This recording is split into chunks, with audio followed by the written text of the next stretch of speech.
Thank you. Right, ladies and gentlemen, well, welcome to the Community Environment Board, 15th of March 2021, and we are now live. So welcome everyone. And so we'll start with, I think, sorry, I don't think I need to go through all the rules as I think we're all familiar with it now, but can you please make sure you're on mute unless you're speaking? And if you're having trouble with your internet connection, you might find it easier to turn your camera off. Okay, thank you very much. So we'll start with agenda item 1, which is apologies for absence of members away on official business. I'm being told we've got no apologies. Anybody else has got apologies from anyone? Okay, so moving on then. Disclosures of pecuniary and non-pecuniary interests. I have non-pecuniary interest for the, I'm a trustee of the Atherstone, goodness me, Citizens Advice Bureau. Yes. So when it comes to the funding. Right, thank you. Mr. Tobin, would you like to give some advice on whether Councillor Humphreys is allowed to vote, etc.? Well, Councillor Humphreys, you've declared your interest, which is your requirement, as it say, is not a disclosable pecuniary interest. Therefore, the statutory restriction on voting does not apply. However, of course, you need to turn your mind to whether you're satisfied. You can make an objective decision having regard to the interest that you have in the organisation as a trustee. Okay, thank you. Thank you, Mr. Tobin. So, everybody happy to move on? We can see if we've got any hands. So, going to public participation. Have we got any questions from the public? Looking around to see if anybody knows. No, it would seem not. So, thank you. So, we're now on to item 4, which is the minutes of the meeting held on the 18th of January. Has anybody got any comments, questions, objections? All right, thank you. So what we're going to do this evening is, where it's just for noting on the agenda, we won't go to a vote unless someone requests it. Please feel free to request it if you want to vote, or if we have something that we have to decide on, obviously, we will go to the vote. But other than that, so if I can have a proposer and seconder for the minutes, thank you, proposed by Councillor Smith. Seconded Councillor Jarvis. Councillor Jarvis, thank you. And if everyone's happy to just note that and not vote, that's fine. Thank you very much. So, all right. One of the things I just need to say at this point in the meeting is the next meeting of the Community Environment Board is scheduled for the 17th of May. And whilst this is not during the election time, when the papers would be prepared for this meeting, it is during the election time, and the officers are going to be very stretched to service the meeting and to support the elections. So it has been suggested that we can do a number of things. We could postpone it so it's later.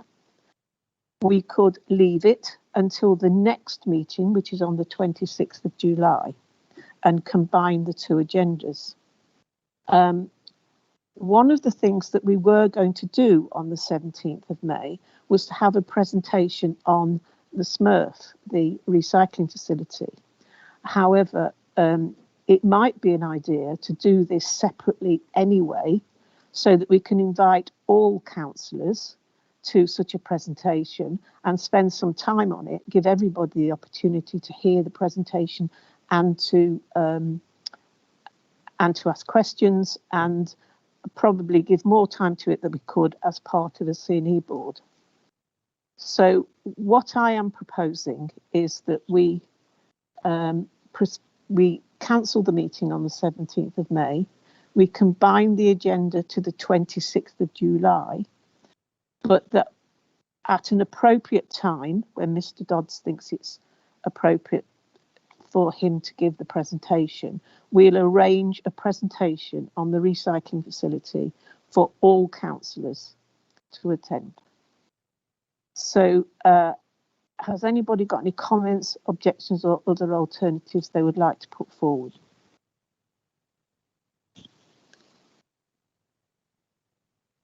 Right, thank you. Mr. Tobin, do we have to vote on this?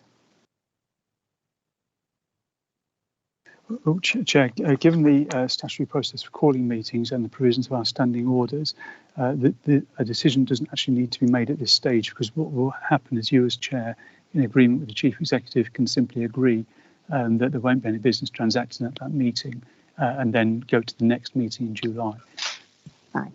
Okay, thank you. So did you all heard that? So I will, if there's no objections from anybody in this meeting, I will talk to the Chief Executive and arrange that as I've stated. Right, happy to move on. Please shout if you're not. Okay, thanks very much. So we'll, sorry, did I listen then? So we'll move on then to item 5, which is the Leisure Facilities Service Improvement Plan. And I believe Mr. Powell would like to speak first. Over to you. Thank you, Chair. In a very short period of time, you're going to get an exciting presentation from your Leisure Facilities Manager, Russell. He's under charge of pain of death to keep that presentation to 7 minutes, but he's already pleading 8. So we'll see how he gets on. But just 1 or 2 comments from myself first.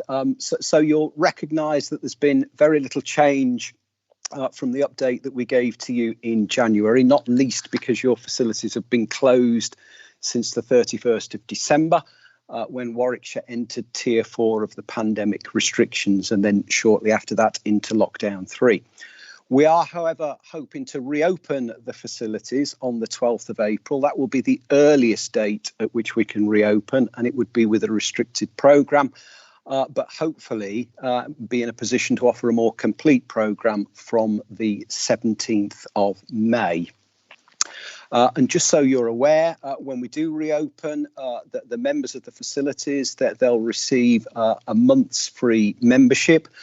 Because the closure in December happened so late that we took the money for January anyway, because of our processes. So they'll be getting initial month free and then 25% off in the following month. But that's just for your information. You will have recognised in the appendices that the 2021-22 service improvement plan is shorter. So it benefits from that.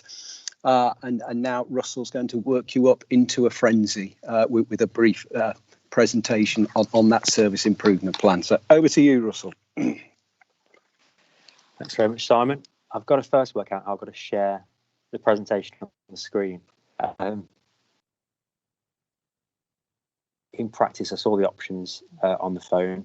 Can I have any support on this from IT? Support is on its way, Russell. Brilliant. Thanks so much. This went perfectly in practice. So this is a good start. Let's hope I recover it. Does this count on the time? Does this eat into your 8 minutes?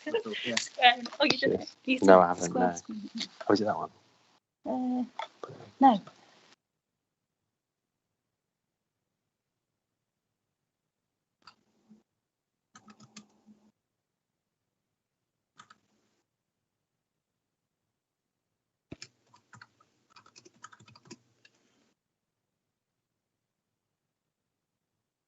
I think while Russell's just sorting this out, I would like to stay. I would want to congratulate the team actually on keeping going in a very creative way during various lockdowns. And you'll see from the paper the sorts of things they have been doing, mostly online, to keep our residents fit as far as they can and to keep them connected to us and still part of our leisure offering. So I think we all should say well done to them because it's been a very difficult time and obviously very unpredictable on what the next lockdown's going to be. So well done. How are we doing, Russell? Hopefully we're getting there. I'm going to try and use it on the laptop instead. Okay.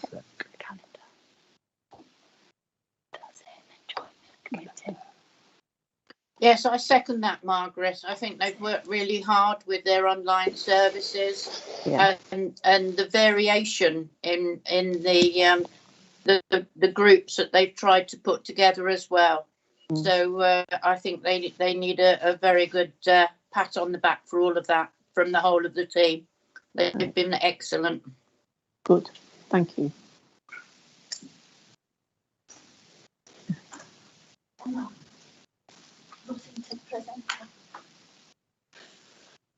Just through you, Chair, if I may, whilst we're waiting for Russell, clearly our members have been better connected with us than Russell is with you. But again, leaving that aside, one of the things that Russell's been working on is the introduction of Les Mills classes into the exercise programme. So when we reopen, people who frequent leisure facilities, they'll recognise that the Les Mills product is world renowned. There's absolutely no doubt about that. So your exercise programmes are going to benefit from that.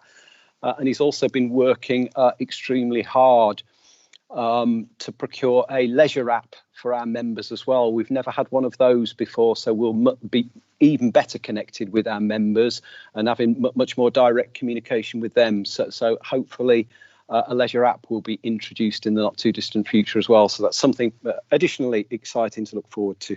Brilliant. Thank you. Councillor Rose. Thank you, Chair. I just wanted to sort of echo yourself and Councillor Humphrey's comments, thanking Russell and the rest of the leisure facilities team for all the hard work during the pandemic. I think they've worked really well in a difficult situation, in a sort of an area that's been particularly hard hit by COVID. And I just wanted to ask a quick question in relation to the Les Mills fitness classes, which I welcome. I think it's, like Simon said, it's a well-known brand. It's worldwide well known. Is there any cost to that, Simon, in terms of franchising? Have we had to pay to use the Les Mills name in relation to those classes? Through you, Chair, yes, we do. We have to have licences for each of the facilities that are providing Les Mills classes, and they'll be available in Atherstone, Coleshill and Polesworth. So we have to pay a licence cost in order to access that particular product, yes. Thank you. Oh, it looks as if we're ready to go, are we, Russell? Yeah, we're there. Sorry about that. That's all right. Thank you. I think I've got about 2 minutes left, haven't I? So I'll try and do it as quickly as I can.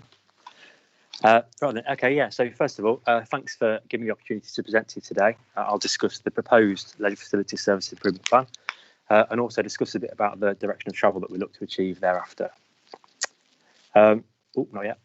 So just to set the scene a little bit, through the pandemic, everyone's had to change their lifestyles. Although there have been changes, not all of these have been bad. There's been an increased sense of community. There's been an increased use of the outdoors. And there's also been an increased use of technology.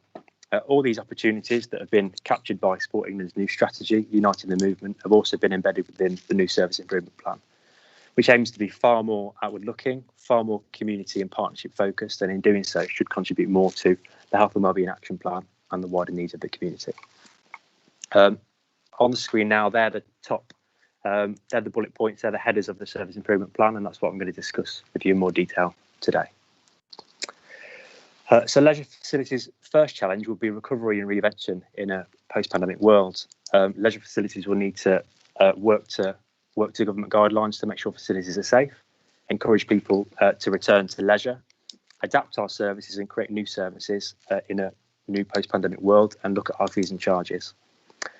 Work's already started to reopen facilities on the 12th of April, and although we hope the pandemic will come to an end, we know that the impact is going to be longer term, and so recovery and reinvention will be part of our longer term planning as well. Leisure Facilities also looks to connect better with its communities. To do this, we'll engage with community groups in shaping service decisions, and this will allow us to better have a fit with our delivery of service with the community and also understand the needs of the community better. We'll engage with communities to deliver activities and projects, including securing funding to deliver projects that will support the community as well. And we'll actively seek to gain feedback from our community to understand how we can do things better and improve service ongoing. Over the next few years, Leisure Facilities wants to embed itself further in communities, and so it's going to be a focus again over the next few years. Leisure Facilities wants to improve experiences for our community, and although we'll look to maintain service across the board throughout the year, our main focus on development for the first year will be looking at children and young people, active ageing, disabled, disadvantaged and special educational needs populations. So starting with children and young people, holiday activities is a big opportunity for us to explore this year. Whilst we look to deliver holiday activities at every opportunity that we can, we'll also create new activities posts, recruit to these, and by the end of the year we should be delivering much more comprehensive programmes. This means that in future years comprehensive programmes can run throughout the year. We can start to engage more with communities and groups, and delivery of activities can happen more in communities and alternative environments in the future. We'll look to develop sports and coaching opportunities as well. So to do this, we'll continue to develop our gymnastics service offering within facilities. Through our networking, we'll try to increase the number of clubs and groups within our sites to increase variety to the public. We'll look at how we can develop services ourselves. So, for example, we're currently exploring opportunities around trampolining, netball, basketball and football. And lastly, there are opportunities for further developments using current space at Coza Leisure Centre, which are being explored, and we'll start to deliver those this year. Future delivery around sports and coaching. In future years, we'll look at opportunities around more comprehensive party packages, working more with schools and delivering more sports events as well. So I'll move on to swimming. Previously a high performing area within centres, our first challenge is going to be to get people back into pools safely and comfortably. Whilst we're doing that, there's opportunities to develop our Learn to Swim scheme, mainly focusing on increasing provision around young preschool populations and the more advanced swimming options. We'll look to reinvent our pool timetable. As there's lots of opportunities within pool timetables and limited space in any pool, we'll make decisions based on the best opportunities, but obviously with the best fit with our community. And lastly, we'll increase our networking around swimming, water sports and fitness. In doing so, this will hopefully give us more opportunities, give us the opportunity to signpost to and from the pool, and also increase partnership work in future. Around swimming, opportunities in future are to support again, increase provision around school provision, increase opportunities around training delivery, and lastly, to explore the opportunity for a swim club. We've set ourselves a challenge this year to improve our provision for active ageing populations. So this year we'll engage community groups and we'll see what opportunities there are within our community. We'll look further afield and we'll see good practice, what people are doing elsewhere. And from this, we'll develop action plans, work with community groups and start to increase provision. Examples of things could be more exercise classes for active living populations, more walking sports and more social and interactive activities being delivered as well. Disability, disadvantaged and special educational needs populations. We all know that the pandemic has increased the gap in equalities and we need to sort of address this as leisure facility provision. So this year, as we work on developments, we'll actively plan on how we can increase provision in these areas. We'll work to secure and deliver tackling inequalities projects from funding that we get, and we'll deliver the We Are Undefeatable campaign to increase awareness and participation. And in future years, similar to what we're going to do with active ageing this year, we'll look to far more comprehensively review service offering, plan and increase provision. Leisure Facilities wants to continue to connect with communities to improve health and wellbeing. To do so, we'll continue to contribute to the Health and Wellbeing Working Party agenda. We'll introduce or aim to introduce mental health first aiders within facilities to benefit the community, but also the workforce as well. We'll deliver health and wellbeing events throughout the year using key campaigns. We'll continue to deliver and aim to optimise our performance and exercise referral scheme delivery. And lastly, we'll aim to deliver a comprehensive workplace wellbeing scheme and introduce it in local businesses. In future, opportunities around health and wellbeing that we'll explore will be provision around social prescribing, opportunities around delivering dementia-friendly activities, and looking to deliver more social inclusive activities to reduce social isolation. Active environment. So in the pandemic world, everyone's been doing things differently, whether it's outdoors, online. I've bought a dog, so I walk my dog a lot now. And the leisure facilities have got to adapt to that. So we'll explore more opportunities and how we can deliver in alternative environments. This includes how we can adapt and use digital technology to deliver or enhance our existing service. We'll work with community development colleagues to develop cycling within the borough. This year, looking at delivery of bikeability, balanceability, and linking leisure centres with walking, running, and cycling routes. And with those things in mind, we'll also look to plan more long term for active environments. Health and fitness, a core part of our service. We'll look to continue to improve our retention of members, increase participation, and deliver a great customer experience. To do that, we'll review our member journey in a post-COVID world. We'll introduce new equipment and technology to improve the user experience. We'll use retention and engagement activities throughout the year to keep people interested and engage new people. And we'll introduce, like Simon said, the Les Mills programme to enhance our group exercise provision. Future opportunities around health and fitness are again around delivery of schools, around training courses, and also in increasing group training activity. Marketing. So to make sure that we communicate well with our public and we engage people as best we can, this year we look to network better within communities, which should automatically get the word out there better. We'll have a marketing plan throughout the year to deliver a series of campaigns, and we'll evaluate ourselves against this each month to make sure that we're optimising our performance. We'll optimise engagement through use of the web, through social media, and through the introduction of a leisure app, and also through the delivery of leisure bulletins to make sure the community know what we're doing and what's coming up. And lastly, essential in the successful delivery of any service, operations, health and safety, we'll make sure, as well as understanding pandemic guidelines, we'll deliver effective workforce development, communication structures, ongoing review of health and safety, and make sure we audit ongoing to ensure we're compliant. So that's it. That is all the points of the service improvement plan. So in summary, on our journey, we'll aim to connect with more communities, provide opportunities for people to improve their health, develop more opportunities within active environments, and continue to pride ourselves in our health and fitness service. All of these key developments will have a meaningful impact, give a better opportunity for people to live healthier lifestyles. I hope I've given you a clear picture of the direction of travel that we're looking to take and the ambition that Leisure Service have got. That's it. Any questions? Thank you very much, Russell. Thank you. There was a question in the messages from Councillor Chambers, and as this is being recorded, Councillor Chambers, would you like to ask your question now, please? Oh, thank you, Chairman. Well, it was really to do with how much hesitancy you might expect.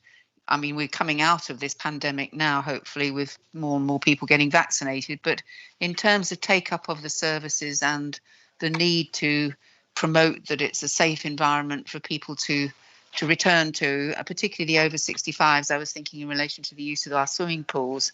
I was just wondered whether, from your experience of the previous lockdowns and the return of people to use of our facilities, whether you anticipated a significant lower demand, which needs to be encouraged and people wooed back, or not.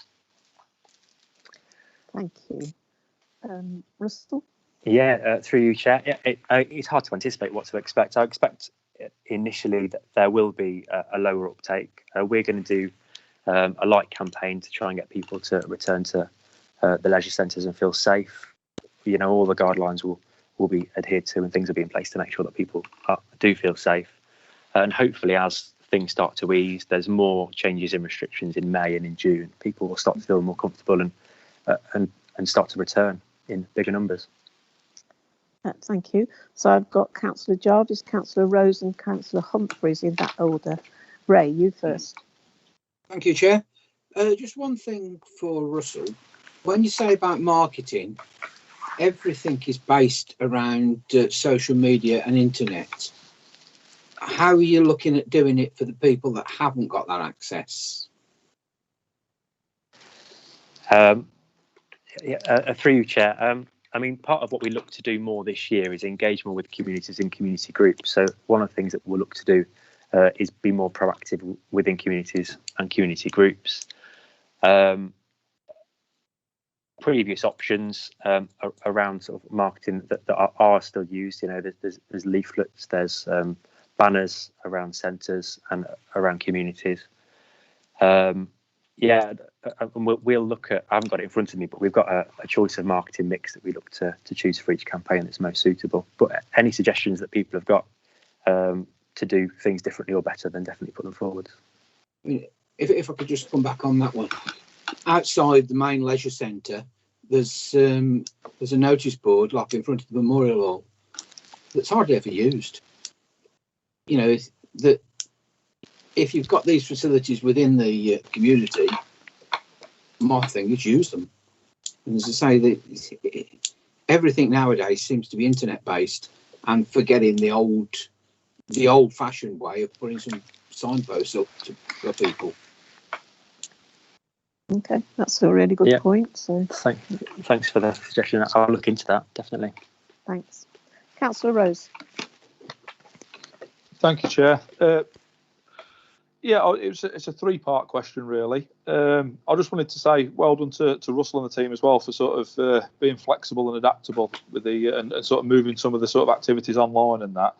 So my first question is about sort of relates to 4.5 in relation to the online activities. I just wondered what the sort of take-up was like. Did you get much take-up in terms of those online activities? I mean, I did just quickly look to review this just before I jumped on, but I've not quite got the figures, but I will share them afterwards. But we have had a great uptake of the group exercise classes and of the gymnastics. We've been quite surprised that uptake's sort of been maintained as well through the pandemic. I'll share figures after this, but yeah, it's been quite good.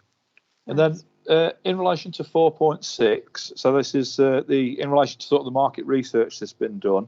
Could you provide us like a little bit of an overview of the type of feedback that you got from members of the public and just how this has been incorporated into sort of changes in the strategy and sort of have any new offers or anything been sort of put forward as a result of that sort of market research? I'm just looking at the bit. It's on page 12.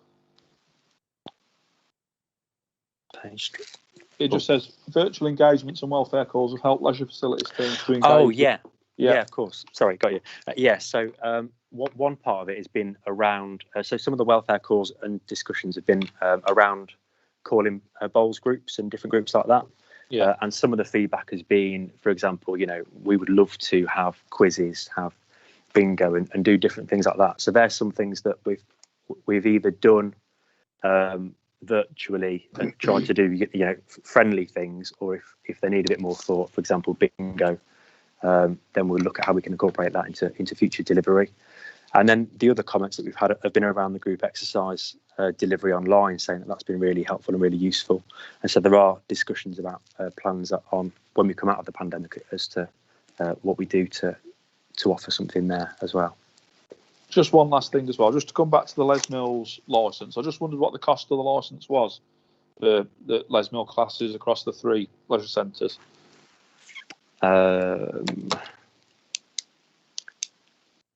have to get back to you on that, I think that's something you could share with us afterwards. Thank you. Yeah. Thanks, Russell. Thanks, Councillor Rose. Councillor Humphreys.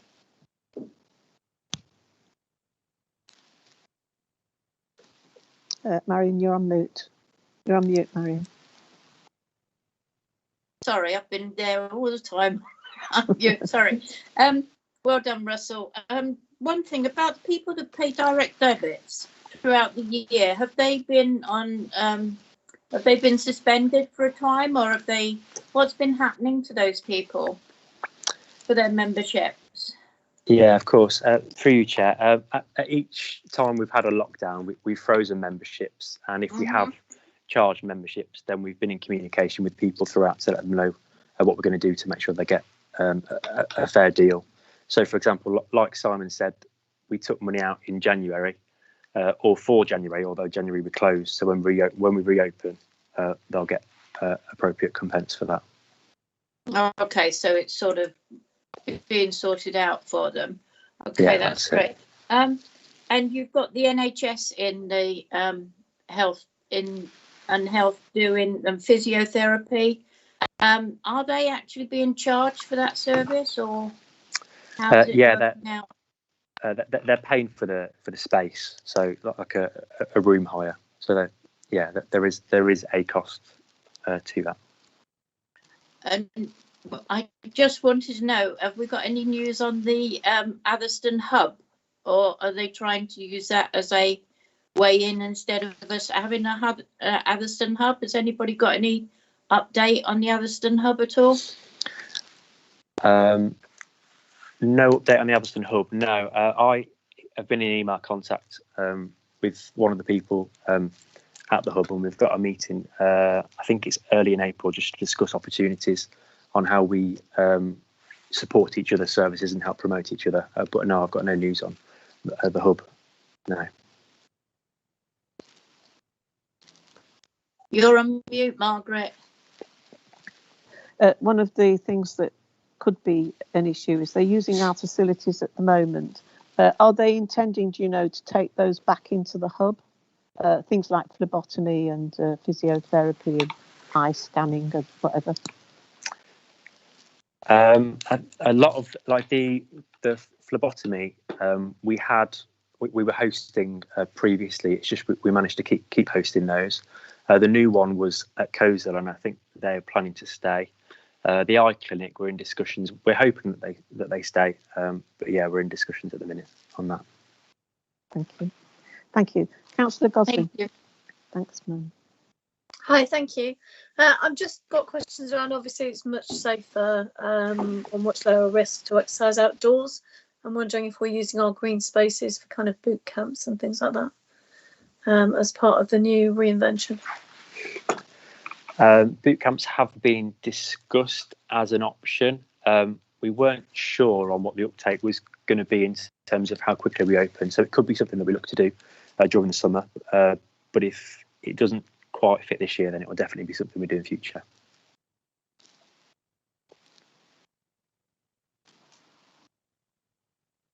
Is that all right, Councillor Gosling? You happy with that?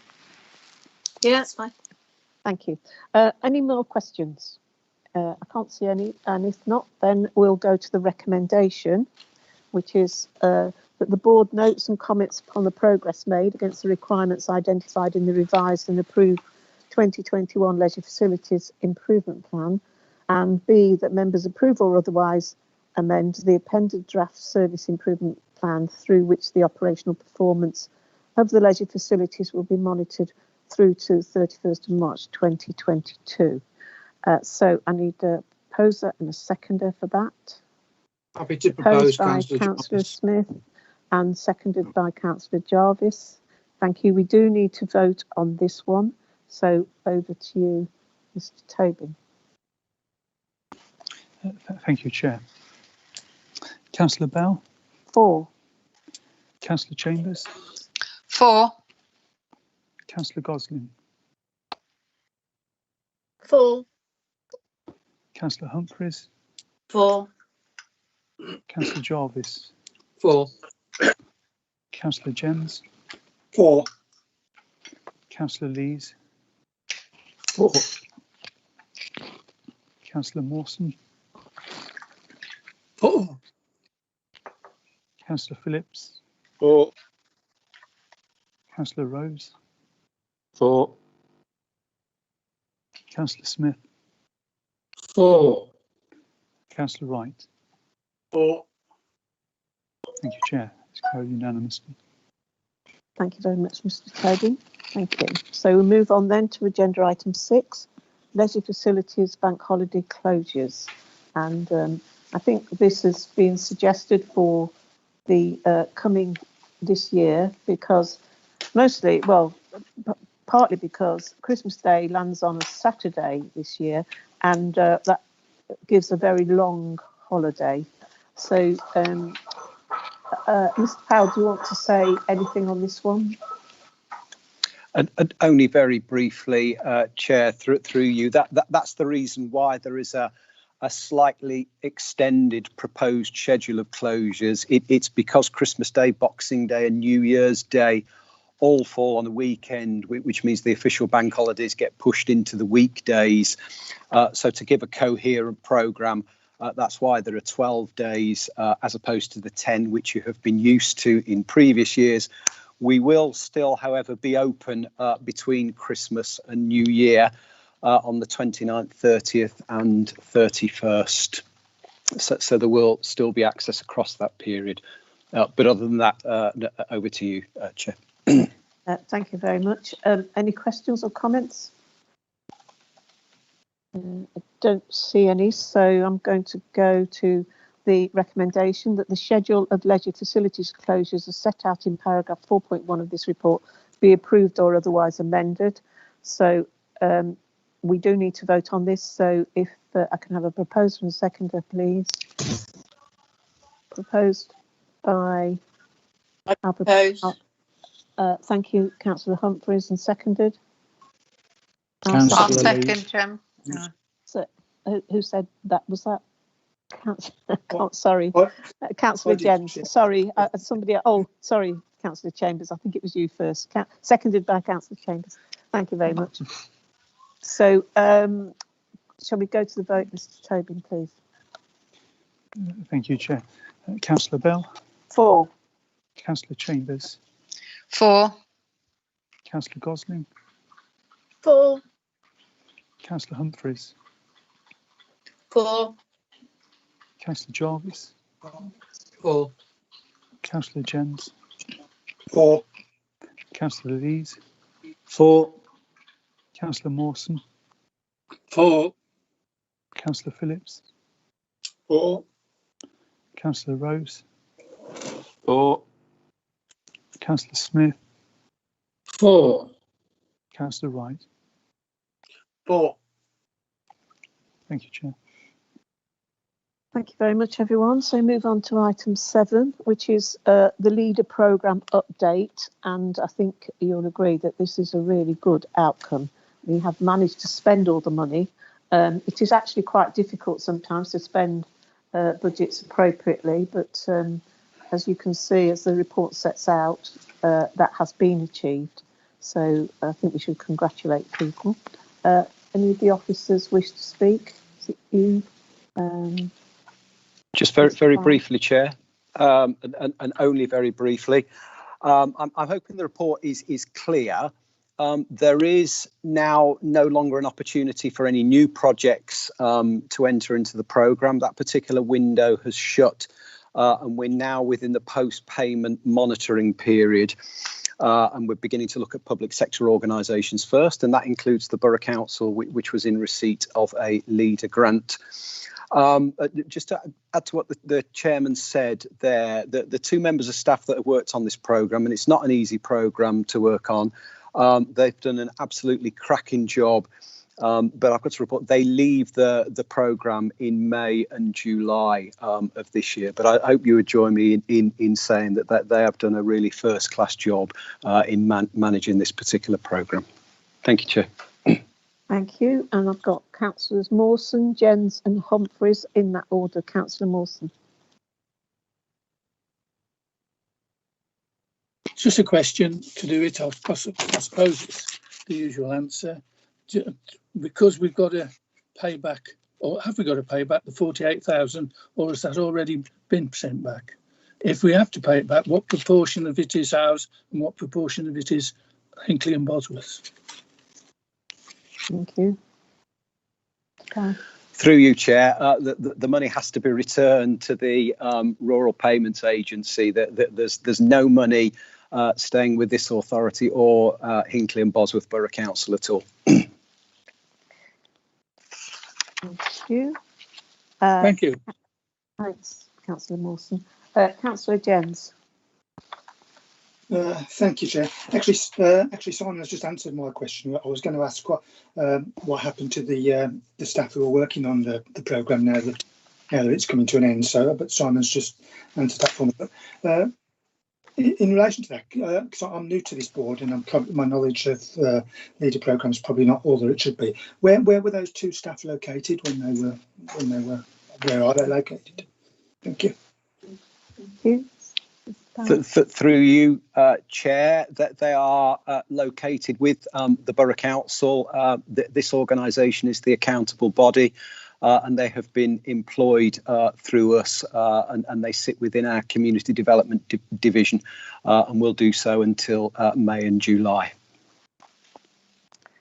Thank you, Simon. Thank you. Councillor Humphreys. Thank you, Chair.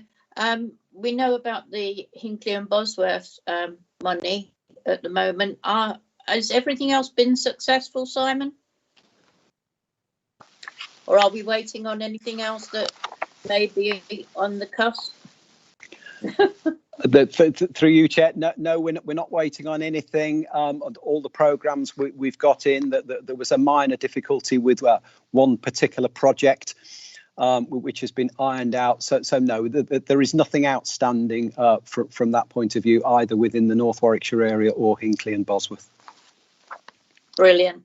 Wonderful. Thank you very much. Thank you. Any more questions? No, can't see any. Thank you. Marion, yes, thank you, Marion. Okay, so we'll go to the recommendation. We don't need to vote on this one, but I will need a proposer and seconder. That members note the progress made in respect of the delivery of North Warwickshire, Hinckley and Bosworth Leader Programme 2015 to 20. So I'll propose that from the chair. Can I have a seconder, please? Seconded, Councillor Jarvis. Thank you, Councillor Jarvis. Thank you. So if everyone's happy to note that, please shout if you want to vote. Otherwise, we'll move on.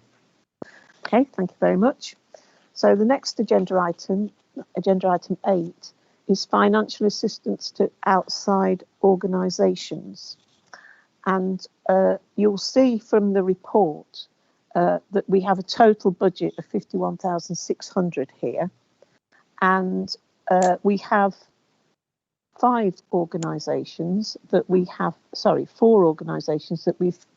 funded in the past, and it's being proposed that we include a new one, and the new one being the North Warwickshire First Responders.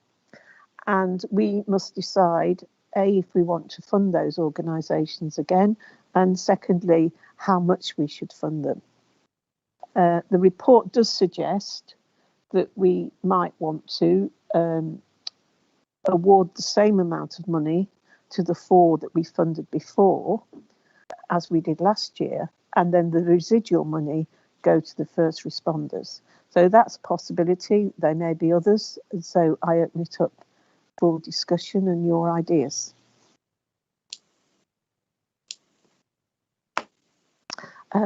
Councillor Jens.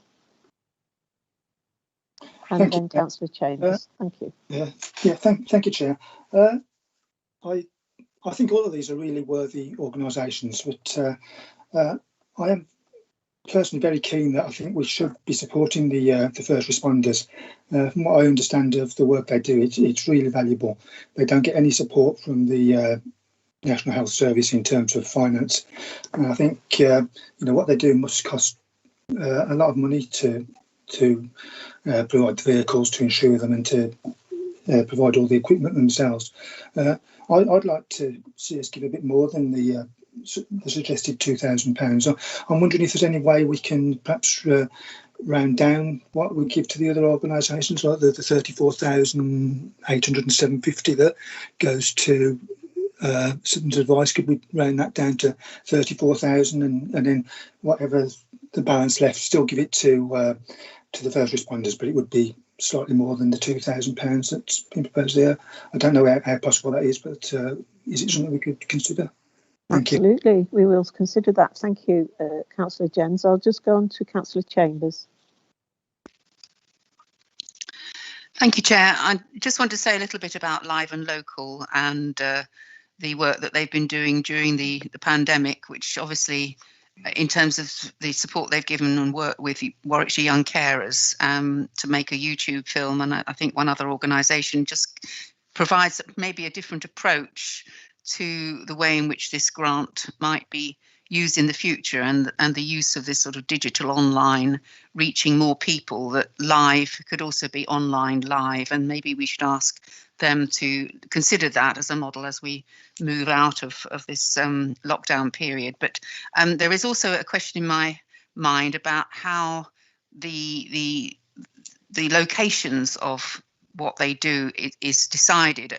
It does seem, certainly from their report on 2019-20, that Philongley is very, very well supported, and other parts of the borough don't seem to have had much in the way of support from them or engagement with them. And I'm sure that's down to how much energy goes into it. But I wondered whether there were some restrictions in terms of how many times a particular place gets funded.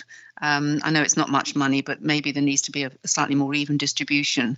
My next point is really the opposite of what Councillor Jens was saying, which is this community first responders idea of taking money away from organisations that do build capacity and are absolutely key to generating investment through and securing grants like Carver and the support that's given by Citizens Advice, which we've already cut over successive years. I do really think that the National Health Service, if it feels it's a valuable supplementary support that is needed for their ambulance and 999 response, that they should really be the organisations that provide that funding support. It should not be cash-strapped local authorities that and the use of our grants, and we certainly should not withdraw money from organisations that we've funded in the past in order to fund this organisation about which we've had very little either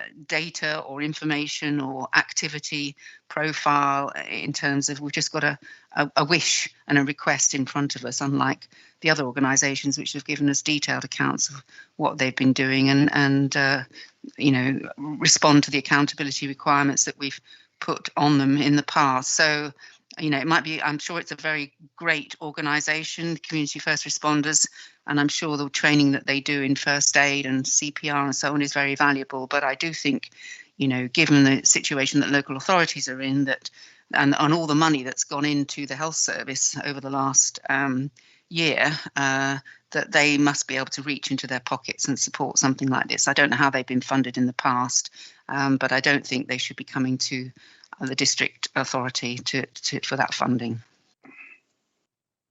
Thank you, Councillor Chambers. So I've got Councillor Jarvis and Councillor Phillips and Councillor Mawson in that order.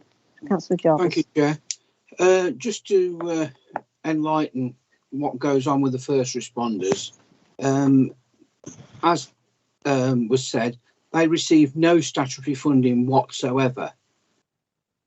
The way they work alongside the ambulance service, and the ambulance service actually give them their jobs to do. They don't pick what they want to do. They're on the same radio frequencies as the ambulance, and if they're closer than an ambulance, then they're the ones that go. Just a bit on the expenses. If you look at the backpacks that they get, the rucksacks that they carry, each one of those costs about £2,000, which they have to raise through events, fundraising, whatever. And I mean, as was clearly demonstrated at the ball game, they actually saved a life in that instance.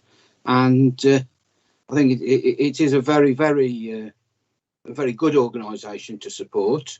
And if Councillor Jen's suggestion of rounding the two down, which is actually very, very slightly, and putting it into the first responders, if that's a proposal by Councillor Jens, I'm more than happy to second that. Thank you very much. That is my proposal, Chair. Thanks, Councillor Jens. Thank you, Councillor Phillips. Yes, thank you, Chair. I'd like to support what Jackie said. I know how desperately hard it is to get funding out of the NHS, to different organisations, especially with Beeline and things. But I think that there are many sort of organisations that we could support. Like this. I mean, air ambulance is the same, isn't it? That has to be funded by charity. There's lots of things.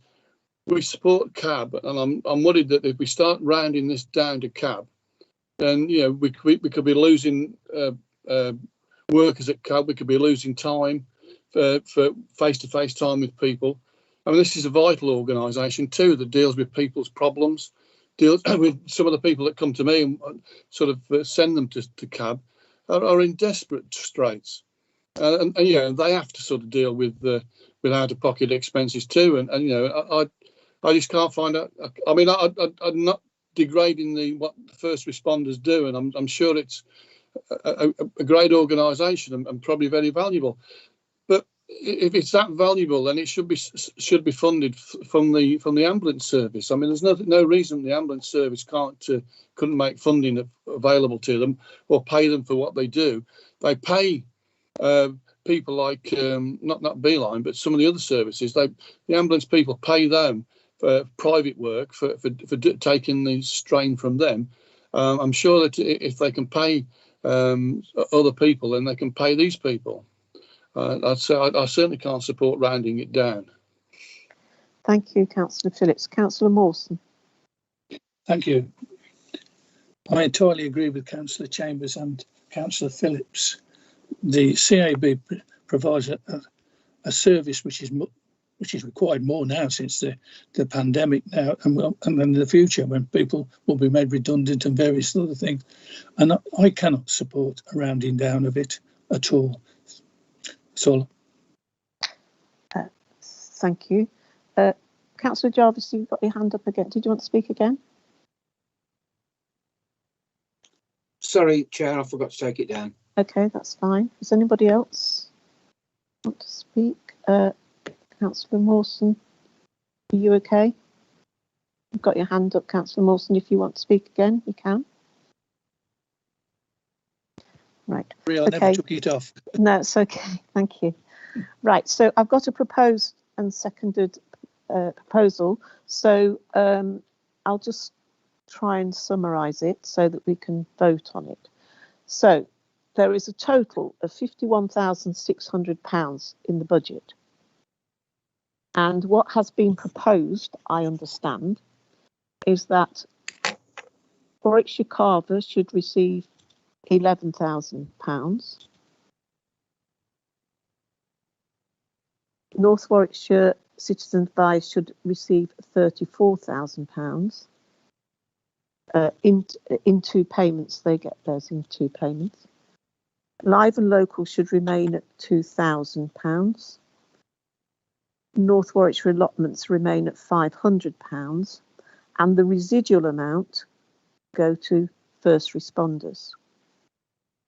I will add to that there's also we should approach Live and Local for two things and say, first, would they consider continuing their online options even when the restrictions are over, and also could they look at a better geographical spread? I think I've covered everything. And so that is the proposal, which we will then vote on. It's been proposed by Councillor Jens and seconded by Councillor Jarvis. So we go to the vote, Mr. Toby. So, Chairman, sorry. Oh, sorry, Councillor Chambers. Sorry, Chairman. I'm just not clear how much the proposal is that we reduce the allocation to citizens' advice. It was, sorry, Councillor Chambers, it was £34,807.50 last year, and we're proposing it's £34,000 this year. So it's £807.50 less than it was last year. Thank you, Chairman. I just, as Councillor Mawson has said, if I may come back, in a time when people are so financially stretched and desperate, to be seen to be pulling money out of citizens' advice when we know from their report that is helping people realise their benefits and claims and deal with some of the desperate situations. I think it just looks like an extraordinary sort of cut to make. Thank you. Well, that has been proposed and seconded, so we will vote on it and then see what the result is. Thank you, Mr. Tobin. Thank you, Chair. I've recorded that and we would need to have it written down, Sandy, always make clear, so that the figures I've got, just to be absolutely certain, is Warwickshire Carve 11,000, Citizens Advice 34,000, Live and Local 2,000, allotments 500, and that my maths makes the residual sum 4,100. I think if that's correct, if everyone's satisfied, that's what the vote is on. Thank you. Councillor Bell. Four. Hang on a second. Councillor Bell, hang on a second. You never put in the allotments money for the allotments. Yeah. Oh, sorry. You did. You did. 500. You did. 500. Yeah. Yeah. So are we clear now? Councillor Chambers. Against. Councillor Gosling. Against. Councillor Humphreys. For. Councillor Jarvis. 4. Councillor Jens. 4. Councillor Lees. 4. Councillor Mawson.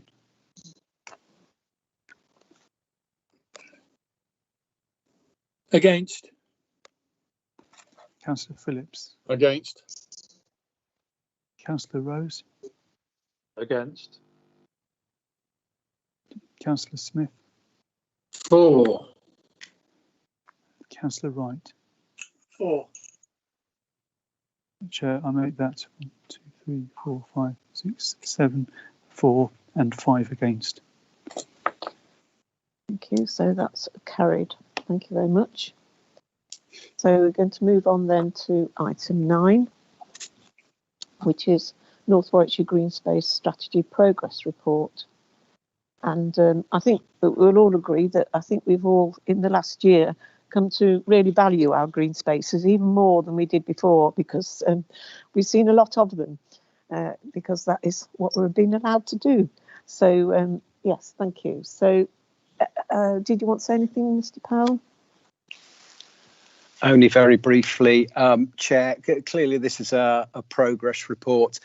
And at the time of adopting the Green Space Strategy a little over a year ago, yourself as a board might have expected more progress than this, but we know why things have been slowed down.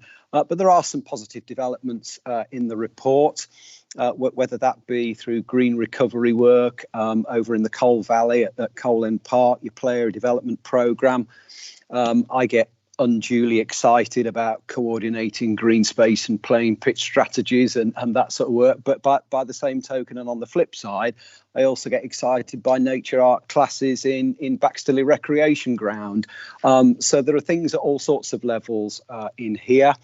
If I could just provide a brief update, we have concluded discussions with Warwickshire Wildlife Trust about its programme of work in 2021-22. And the funding support of £16,000 that covers that. So that too is progress. In recognising what the chairman said about the value of green space, I do have to make members aware, however, that your green space officer, Catherine Webster, many of you will have worked with her directly. She has secured alternative employment and will be leaving the authority at the end of April. So our ability to make progress in this important area of work will be constrained until we've secured a replacement and inducted that replacement. So that is a concern, but we'll do our best to keep this programme of work ticking along in the areas that we've identified in the report. But Becky and myself will endeavour to answer any questions. Thank you very much. Yes, it'll be a very sad loss. Our Green Space officer is excellent, and it's going to be very difficult that she's leaving us, but no doubt we'll find a suitable replacement. So thank you. Any comments, questions from anyone? Councillor Mawson. Thank you, Madam Chairman. On item 5, area priorities, I'm sure that Manchester is the same as ourselves in Dordon, being linked in with Atherstone and Polesworth, where there's nothing happening in Manchester and there's nothing happening in Dordon. So why can't it just be Atherstone and Polesworth? Why has Dordon been linked in with it and Manchester?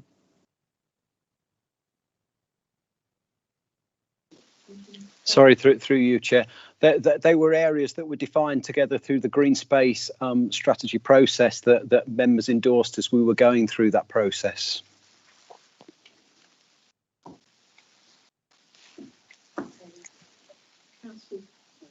Councillor Jones. Sorry, Councillor Mawson, is that yes, of course, yes.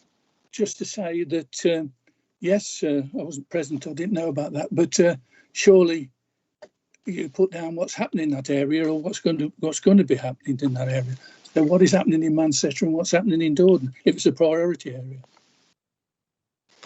So again, through you, Chair, what might be helpful is if we circulated the Green Space Strategy Action Plan again, and then members could see what it is that's proposed in each area, and that will clearly identify what priority actions have surfaced for each of those communities. So we can certainly arrange to do that if that would help.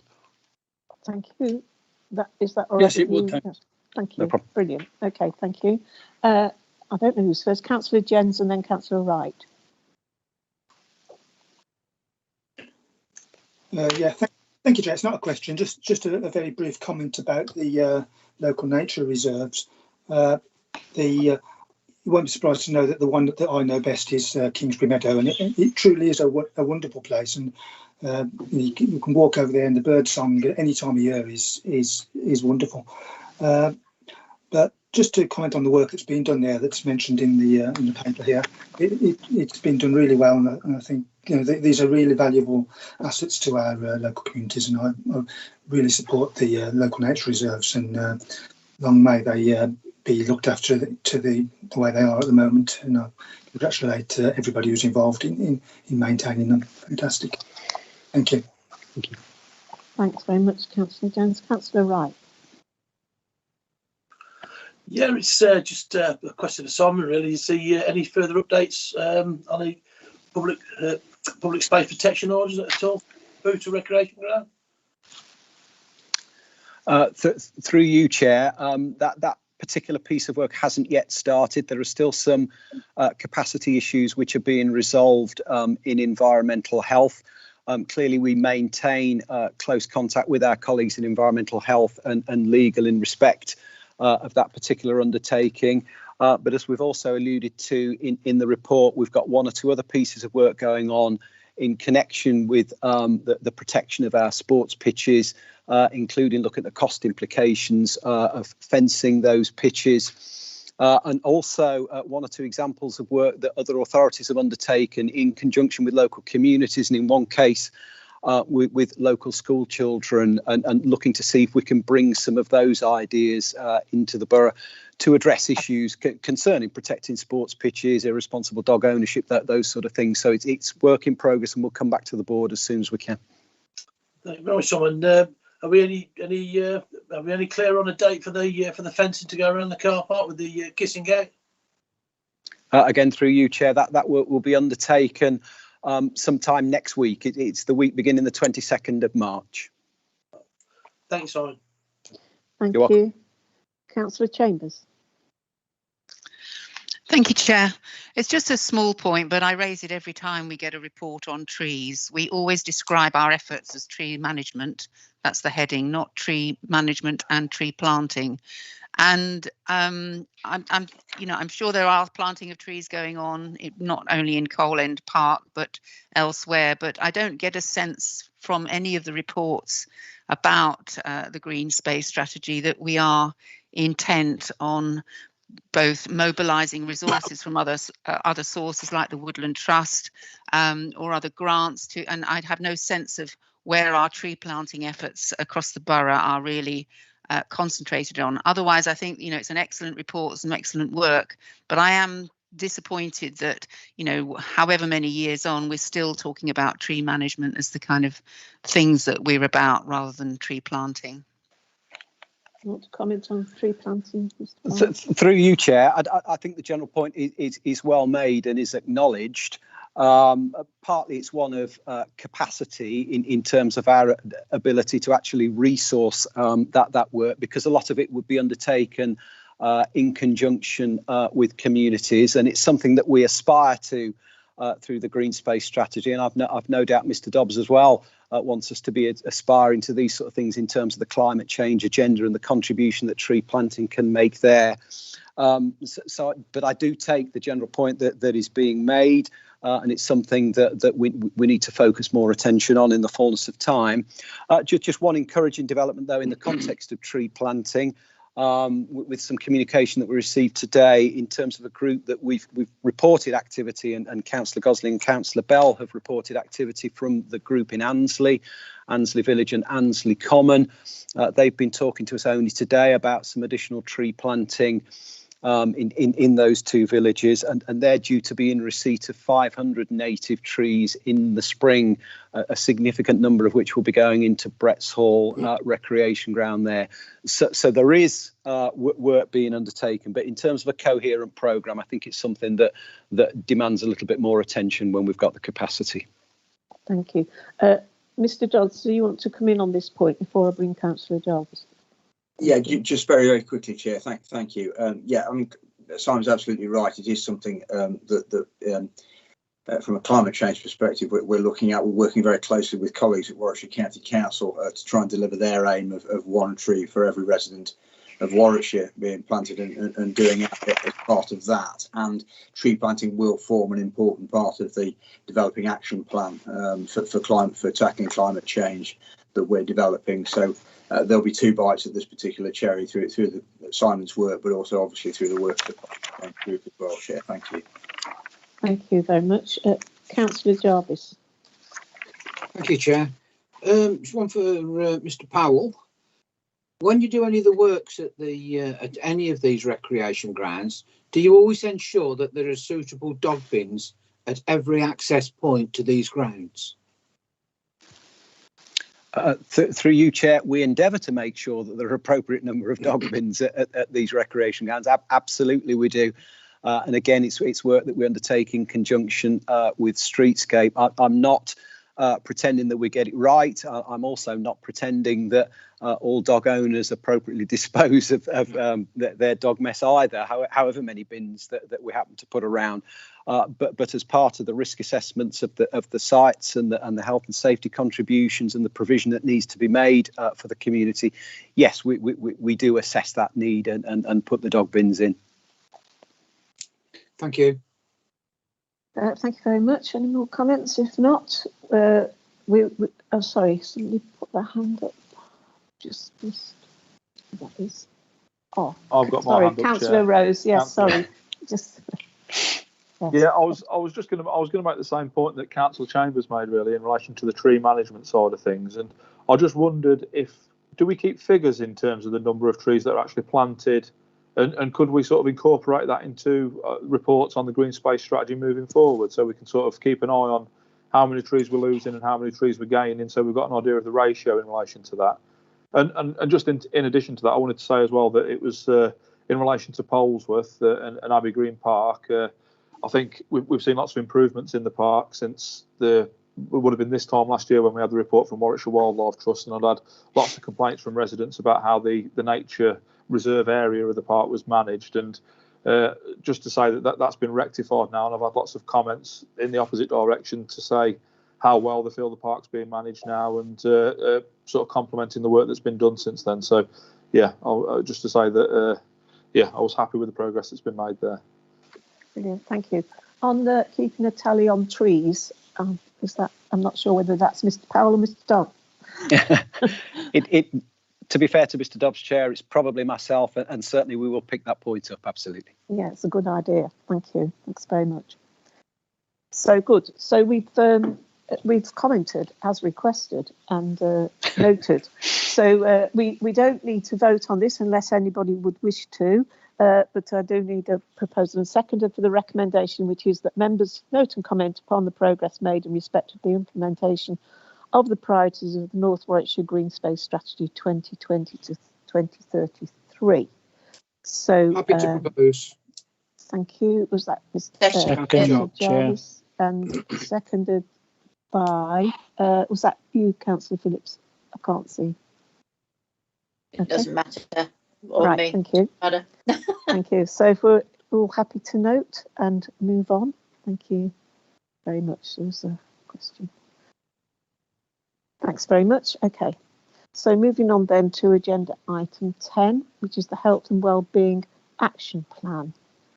And again, we're asked to comment on this. Unless anyone requests it, we don't need to vote on it, but open to any questions or comments. Councillor Mawson. Thank you, Madam Chairman. I'll just put the microphone on. A couple of points I would like to ask somebody to answer me for is in 4.9, the air quality. It says the Borough Council continues to monitor and report the air quality in the area. I've yet to see a report on the air quality in each area and each ward, in each ward without the borough. I would like to see that if it's possible. And secondly, we spend a lot of money on health and welfare now. It's built on our council tax through Warwickshire, etc. And again, I would like to see or require or ask if we can have a breakdown for each ward what we spend in health and welfare. I'm sorry, I missed that last bit. Sorry. I can't. You're muted. I think it's coming up. Yes. So I'm sorry, I missed the last point. You would like to see a breakdown of what we spend in each ward on health and wellbeing. Right. Okay. I'll turn that over to the officers. Thank you, Chair. We can source an update on air quality and air quality reports from our colleagues in environmental health and circulate that to the board afterwards. In response to the second point, we do give a breakdown in the action plan, which is appended across the areas of activity. We haven't done that by ward. We could seek to do that. I don't know whether Becky would wish to comment on how difficult or otherwise that might be to break down per ward, but we've done it across areas of activity in the action plan. We can certainly look at it. I'm not saying it can't be done, but it might take a little bit of work. But Becky might have a comment on that point. Becky, would you like to comment? Yeah, I'm happy to try it. It can only not go well. So yeah, we'll try it and send something round. That's fine. Thank you. I think that'd be helpful. Obviously, some things are across the whole borough, but there are things like big days out, etc., where we concentrate on areas. I'd just like to say on air quality, something that has been delayed because of the restrictions. We have got some air quality personal monitors now, which we will be distributing in various places around the borough for people to wear and report back, and those measure not only NOx but also particulate matter. So it'll be very interesting to get those reports back. I've been discussing this with Councillor Rose as well, and we, as I say, as soon as we can get out there a bit more, we'll make sure that project happens and we report back. Thank you, Councillor Chambers. Thank you, Chair. I just as a follow-up from Councillor Mawson's request, just first of all to say I think with the small budget that has been allocated for health and well-being, this district council has done an extraordinary amount of work, and that's evidenced from the reports that always come to our board in terms of the things that are going on. I think Councillor Mawson was actually asking about council tax and Warwickshire County Council's spend on health and well-being. And I must say I have tried in the past to get that, to understand whether there is equity in the way in which those resources are distributed between boroughs in relation to some of the services that are provided, things like speech therapy, child and adolescent mental health and so on. And I've never been successful in getting that. I don't know whether at county level that kind of geographical resource allocation is ever analysed, but it is quite a difficult ask. And whilst I'm sure we can do it for what we spend in relation to the sort of priority areas, and to a certain extent that has been allocated through the community development programme that has been agreed in the past. I'm not particularly hopeful that we're going to actually be able to answer the question that Councillor Mawson, as I'd understood it, had raised about whatever happens to our council tax money and the money that's spent by the county on health and well-being, and the way in which priorities and allocations are actually released to different areas. Thank you, Councillor Chambers. Yes, I think there is obviously a great distinction between the amount of money spent at county level and at borough level on health and wellbeing, although we do try to work together on it. There are various reports from the county, but I think, as Councillor Chambers says, it's rarely broken down into borough and district spend. But we could ask specific questions of the county if they could, if you want to put those forward. So we might suggest that perhaps through our own health and wellbeing working party, if people wish to put questions there, we can then send them to the county if you want to do it through that. Might be the best mechanism to do it through. Councillor Mawson, did you want to come back on that? Yes, Madam Chairman. That was my next follow-up question. What Councillor Chambers said was, as long as we get it right at our place, we can then follow on to the county to find out what's happening there. And when I was county councillor, I repeatedly asked for that question, but never got it. So I don't know whether they're reluctant to tell me or what, or they didn't know. But it would be nice to know what is spent in each ward, in each area, so we'd know. Yes. And also following up what Simon said, could that report he's got be attached to each agenda and each meeting that we have on the board, like rest of the things that's put in the appendix for the air quality. You mean the breakdown? Yes. The air quality, yeah. Oh, the air quality. Yes. Yeah, to know okay. that the report be attached to it when it comes out, with the minutes when it comes out, so we can see like the rest of the people do. Thank you. Yeah. All right. Through you, Chair, we'll pick that up through environmental health. Yeah, brilliant. Okay, thanks very much. Any other comments or questions on that? Right, thank you. So the recommendation there is that we note and comment upon the progress made in respect to the delivery of those commitments identified in the Health and Wellbeing Action Plan 2020 to 23. Unless anybody wishes to vote on this, we don't need to, but I do need a proposer and seconder. So, proposed, Madam Chairman. Thank you, Councillor Smith. Second. And Councillor Humphrey, second. Thank you. Everyone's happy to note. Thank you. Do that. Right, on item 11, we move on to the minutes of the Health and Wellbeing Working Party, which you have in front of you. I'll just go straight to questions and comments.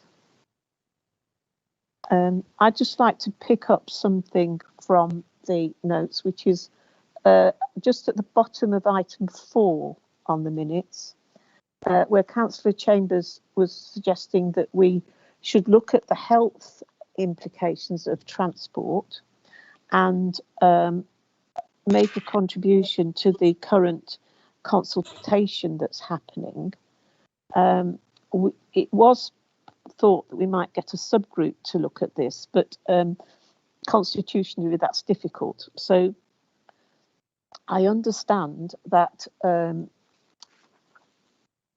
Mike Dittman is collating our council's response to this consultation. We haven't got a lot of time.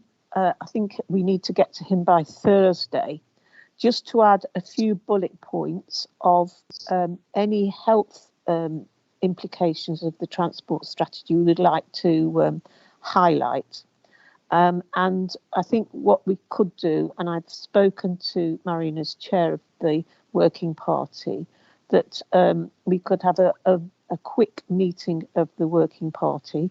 It'll have to be between now and Thursday, just to highlight some bullet points we'd like included in the response relative to health. So that's what we could do as far as that agenda item is concerned. So members of the Health and Wellbeing Working Party will get an email quickly and see if we can get together, or those that wish to participate can get together, and we'll just agree on some notes to send to Mr. Dittman.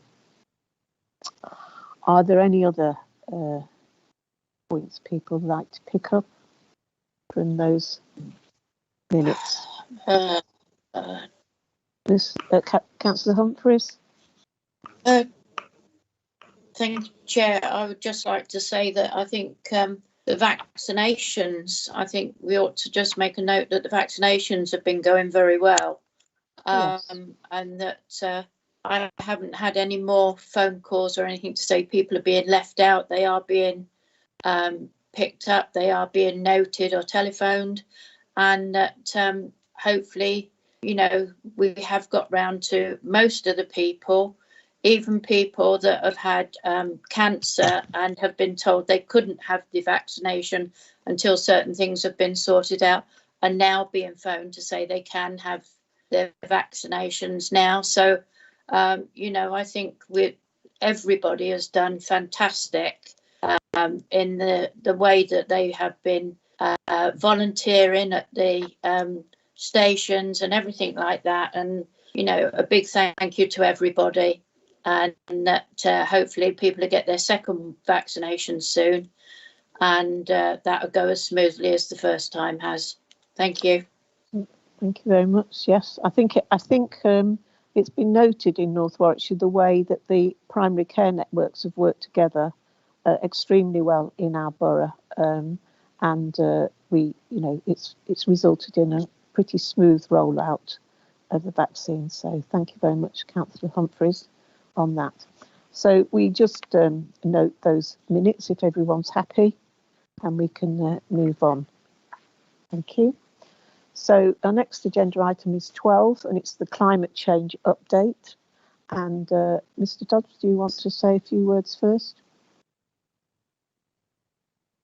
Yes, thank you, Chair. Just very briefly, just a couple of things to add to the contents of the report. One is some good news. My colleagues in Health who have been in receipt of 2 separate green homes grants, totaling just under £740,000, I understand, to help improve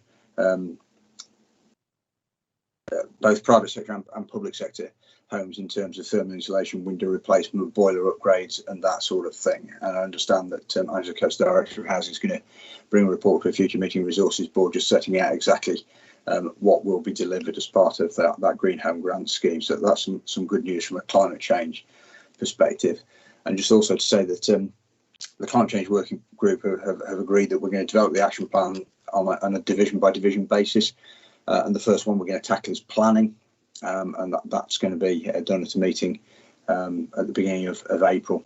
So that was clearly an area where members of that group felt that action needs to be taken sooner rather than later, and therefore we're going to start with planning and then roll out to the divisions. But I'm happy to take any questions, Chair. Thank you. Councillor Lees. Thanks, Chair. Richard, incinerating. Do we still incinerate?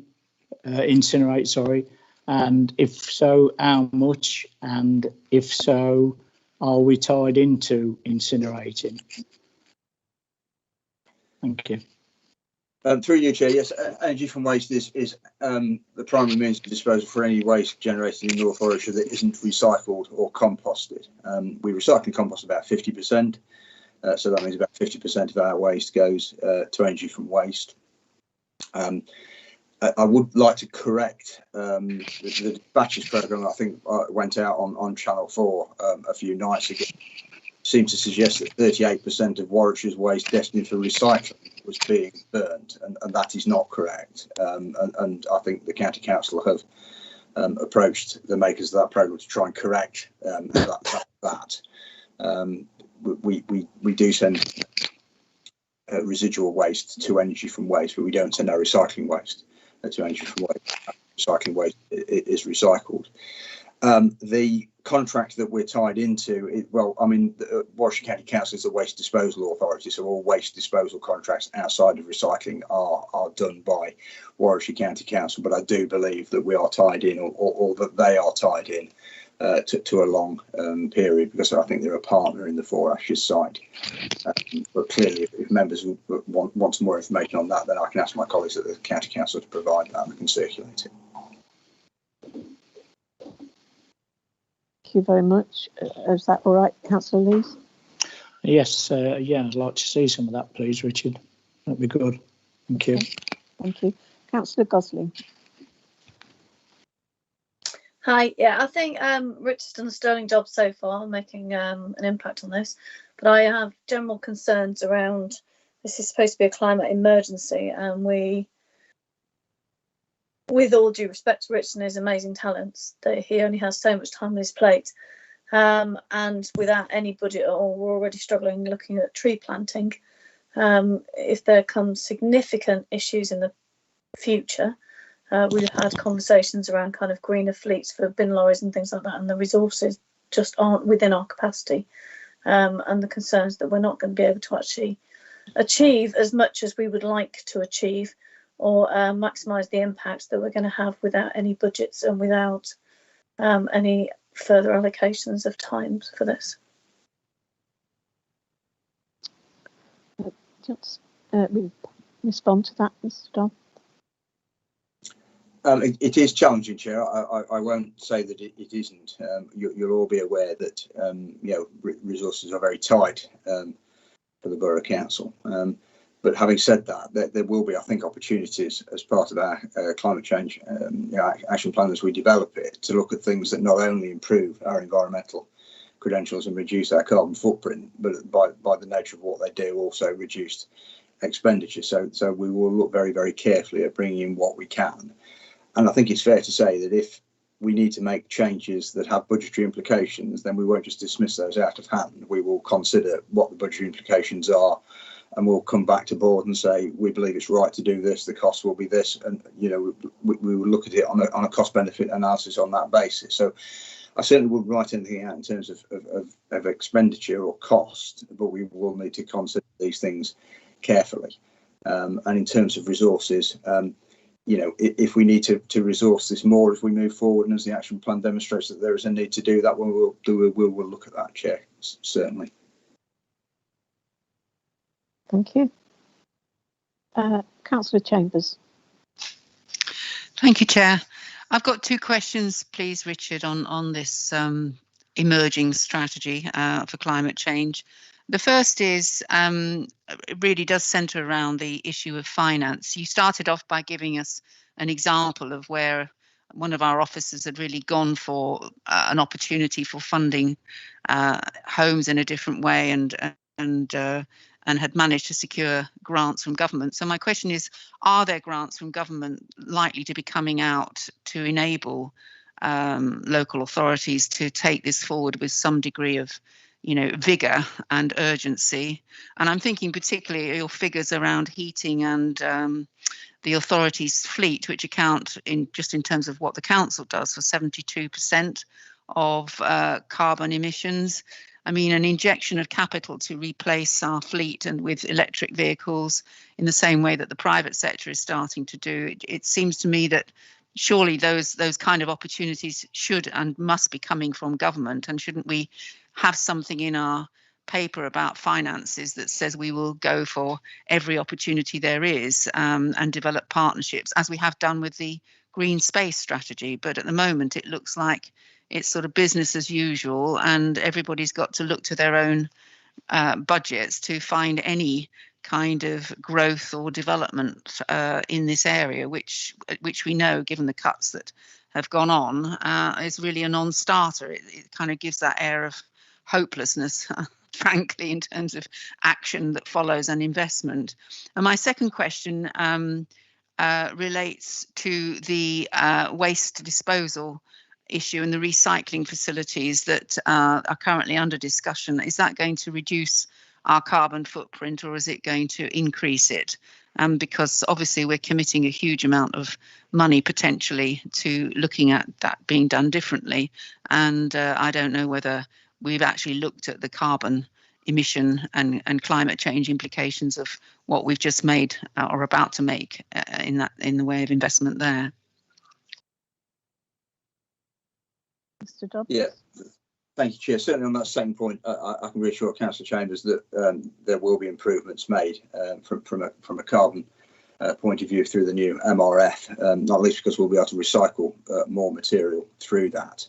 We'll certainly be able to take an awful lot more plastic out of the waste stream through that materials recycling facility than is the case at the moment. And that's not just for North Warwickshire, that's obviously across the sub-region through all the partners that are doing that.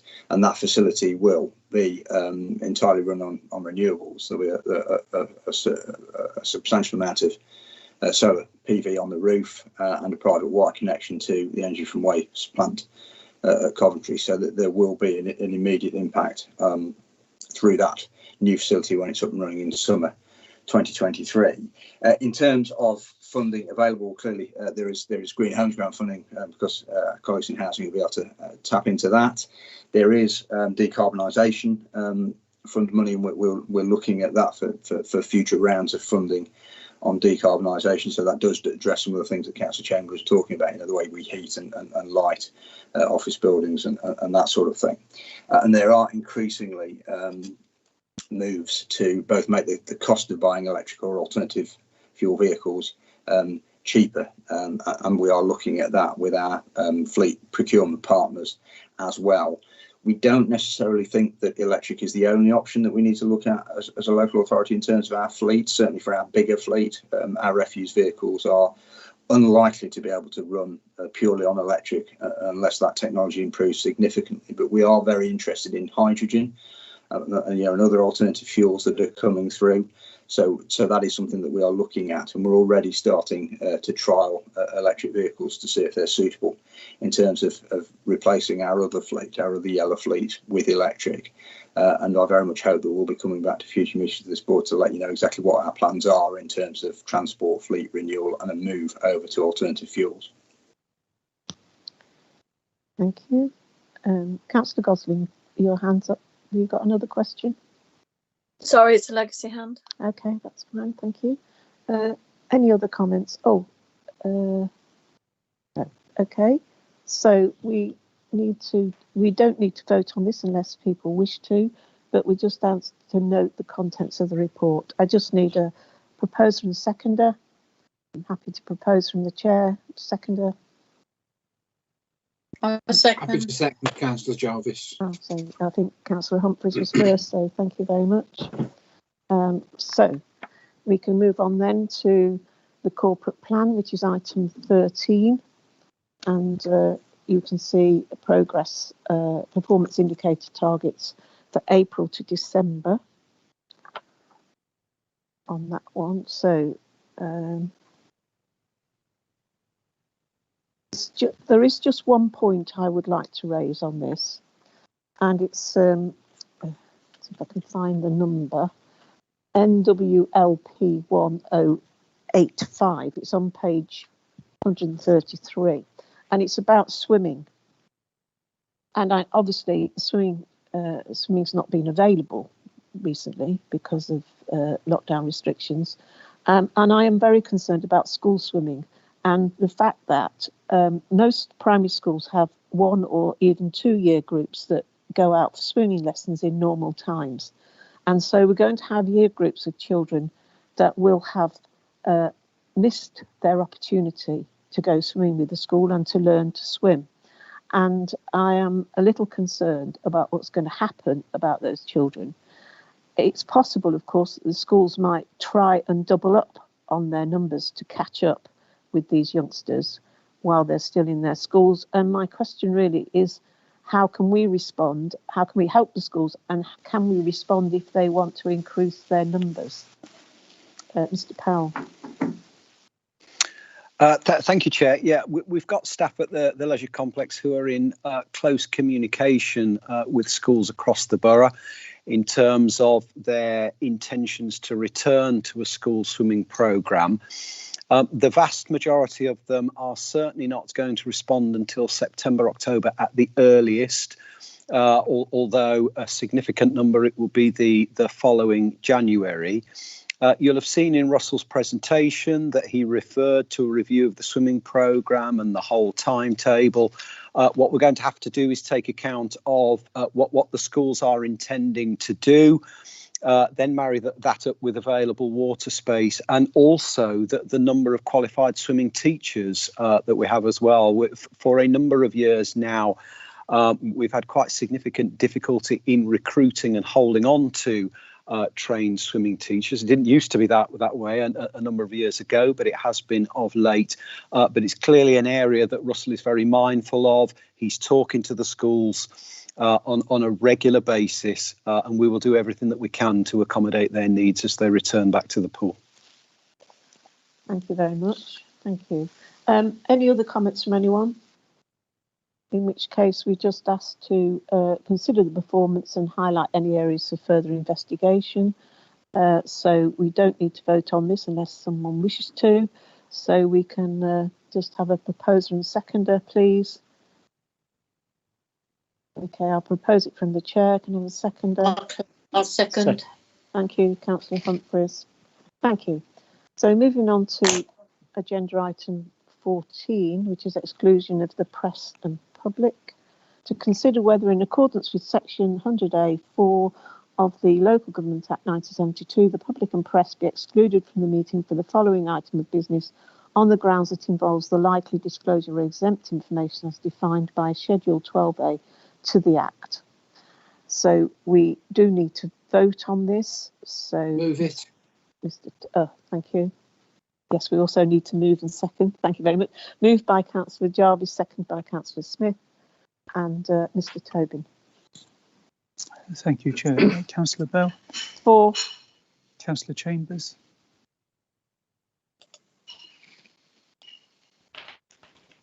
Councillor Chambers.